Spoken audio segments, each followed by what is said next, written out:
Bienvenidos a una nueva receta de mi slime. Hoy les voy a enseñar un nuevo slime.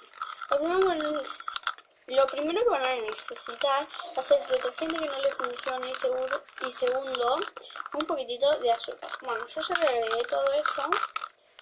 Y segundo, tercero, le van a agregar un poco o cualquier medida de su pegamento súper bien. Súper y se tiene que integrar con esto, ¿no? Tienen que agregar la misma cantidad de detergente que ustedes pusieron, ¿no? Y así tienen que mezclar. Les va a quedar un slime súper así, súper mocoso, así.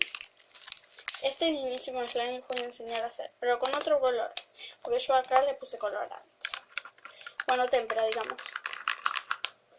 Y por lo cuarto que van a ponerle, no sé dónde estará, acá, es bicarbonato de sodio.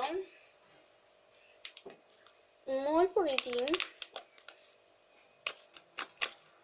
Así de poquitín como le agregué yo. No sé si se ve la misma cantidad, pero yo le agregué muy poca cantidad porque no quiero que se me endurezca. Porque en ponerle coso le da una textura súper así. Esto no es, no es mocoso, pero le da una textura súper bonita y súper flat, creo yo, ¿no? Y así de bien lo siguen mezclando y le van a tener que agregar un poquitito más de pegamento, así como yo lo hice. Y de a poquitín yo le puse esta medida